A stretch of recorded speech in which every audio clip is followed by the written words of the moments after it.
Olá galerinha, sejam muito bem-vindos a mais essa videoaula do meu canal Geo by Prof. Hermisson. Eu me chamo Hermisson Bezerra, sou professor de Geografia e te acompanho nesta videoaula de hoje, tá bom? Vamos junto!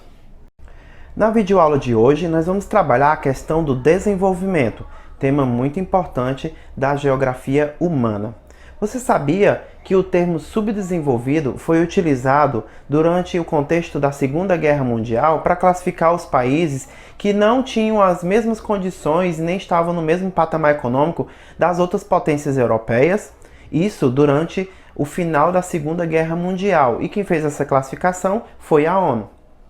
Hoje em dia, esse termo subdesenvolvido é um termo ultrapassado. Hoje em dia, o termo que se utiliza é o termo em desenvolvimento. E não há uma única razão para explicar as raízes do desenvolvimento, mas os teóricos são unânimes em concordar de que o termo desenvolvimento começou a partir das grandes navegações, a partir do século XV, quando as potências europeias, como Portugal, Espanha, Inglaterra, Holanda, França, se lançam ao mar em busca de novos territórios, de novas colônias. É aí que se começam as grandes navegações e a partir disso essas potências europeias, as metrópoles como são chamadas, começam a explorar as colônias e a concentrar e acumular riqueza e por isso começam a se tornar mais desenvolvidas do que essas outras regiões do planeta. Esse desenvolvimento vem a custas da exploração, através da exploração agromineral, né, seja da agricultura, de produtos agrícolas ou dos minérios que as colônias tinham. Por exemplo, aqui no Brasil a gente teve a exploração de ouro, de prata, teve a questão da cana-de-açúcar, né? Então, as colônias não tinham autonomia administrativa e todos os produtos que eram explorados aqui eram enviados para as metrópoles e as metrópoles enriqueciam, assim se desenvolvendo. E o restante do mundo, né, como as Américas, o continente africano, o continente asiático, ficavam sob a exploração dessas metrópoles, se tornando países de segunda ordem. Nesse contexto, era muito comum haver a separação, inclusive nos mapas, né? Havia muito essa separação entre países do norte, desenvolvidos, e países do sul, subdesenvolvidos, para mostrar que esses países do norte, que têm uma tradição, né, em exploração e são os estados-nações mais antigos, eram as civilizações também mais desenvolvidas, e os países do sul figurando como países pobres.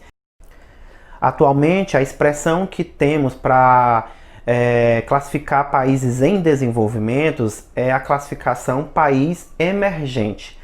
O país emergente é aquele país em desenvolvimento, mas que ele é industrializado, certo? Então, para ser um país emergente, precisa ser um país que já seja industrializado, como é o caso do Brasil, da China, da Rússia, certo?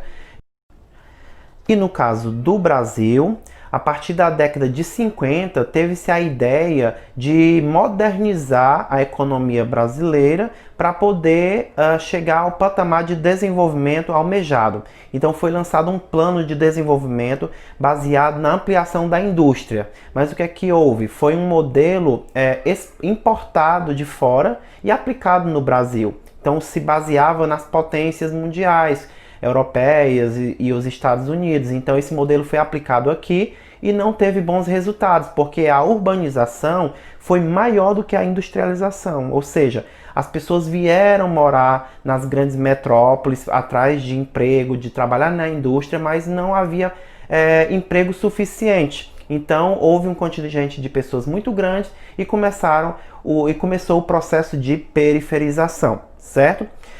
Em contrapartida também não havia políticas públicas adequadas para a distribuição de renda e benefícios sociais, ambientais e culturais. Então tudo isso gerou um desenvolvimento, entre aspas, concentrador e excludente, certo? Então era muito mais focado na economia, em gerar riqueza, do que gerar um desenvolvimento humano, social, cultural e ambiental, certo? Então, a partir disso, fica aí a pergunta: o que é desenvolvimento? Será que desenvolvimento tem a ver somente com o crescimento da economia, somente com o PIB? né? Então eu deixo aqui uma tabela para vocês analisarem, que mostra que o Brasil em 2014 era a 7ª economia do mundo. Porém, ele estava na posição 79 no IDH, mostrando que não há uma relação direta, totalmente direta, entre crescimento do PIB e desenvolvimento, tá certo? Então é isso, galerinha, chegamos ao fim desta aula. Não se esquece de curtir e se inscrever no meu canal e me acompanhar em todas as minhas redes sociais. Tchau, merci e à bientôt!